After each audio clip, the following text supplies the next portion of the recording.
Bonjour et bienvenue dans ces 5 minutes d'information. Nous sommes à un peu plus d'un mois des élections législatives en Côte d'Ivoire. Elles se tiendront le 6 mars prochain.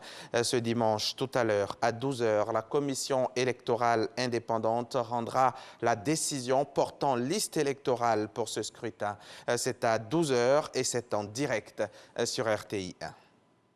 Ça y est, les numéros de téléphone en Côte d'Ivoire sont passés de 8 à 10 chiffres depuis 0 heure ce matin. L'opération de basculement a été lancée entre minuit et 5 h du matin dans les centres d'opération et de veille déployés par les opérateurs et le régulateur. Plus de 300 agents étaient mobilisés pour la réussite de l'opération et à 1 h du matin, les premiers appels à 10 chiffres ont été émis et réceptionnés. Les premiers responsables de la RTCI, eux, ont sillonné toute la nuit les différents quartiers généraux des opérateurs afin de s'assurer du bon déroulement de l'opération. Nous y reviendrons plus en détail dans le 13 h. D'ici là, venons-en à cette rencontre de validation de l'avant-projet de la stratégie nationale de lutte contre le blanchiment de capitaux, le financement du terrorisme et la prolifération des armes de destruction massive. Une réunion initiée par le ministère de l'Économie et des Finances. On en parle avec Astou Touré. Ce forum vise à adopter une stratégie efficace contre le blanchiment de capitaux, le financement du terrorisme et la prolifération des armes de destruction massive.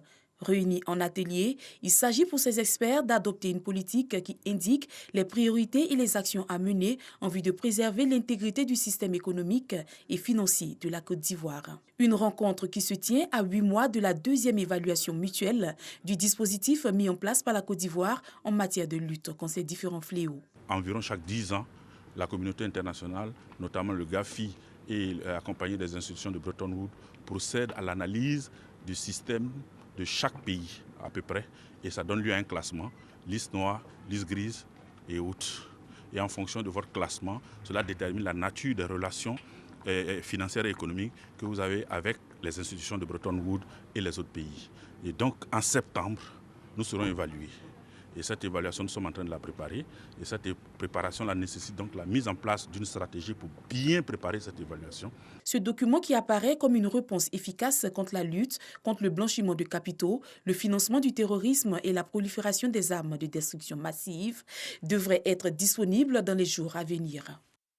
Pour la réussite de l'évaluation mutuelle, il s'agit de mettre en place un système pérenne de protection du secteur financier national en particulier et de l'économie en général. Une fois adoptée, la stratégie nationale devra être mise en œuvre dès les semaines à venir en vue d'atténuer les risques identifiés au cours de l'INR. Le gouvernement a déjà montré son engagement dans la lutte contre le blanchiment de capitaux et le financement du terrorisme en ne lésinant pas sur les moyens pour le financement des actions menées. En ce qui concerne l'évaluation mutuelle, l'État fera encore une fois sa part de devoir en dégageant les fonds nécessaires à sa réalisation.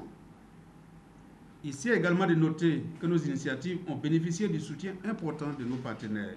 Une centaine de participants ont pris part à cet atelier.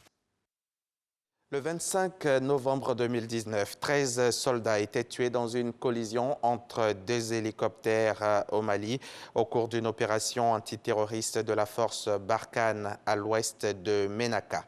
Le bureau Enquête Accident pour la sécurité de l'aéronautique d'État a publié son rapport hier samedi.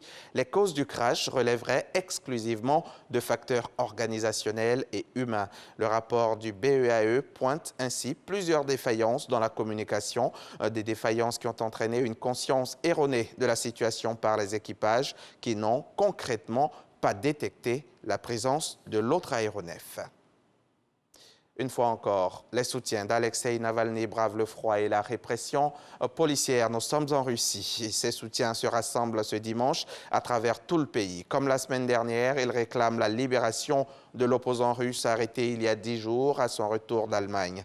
Les manifestants dénoncent de plus en plus fort la corruption au sommet de l'État. Des rassemblements sont prévus tout au long de la journée, mais certains ont déjà commencé, notamment en Sibérie. C'est la fin de ce flash, mais restez avec nous tout à l'heure à 13 h dans le cadre du magazine du dimanche. Je recevrai M.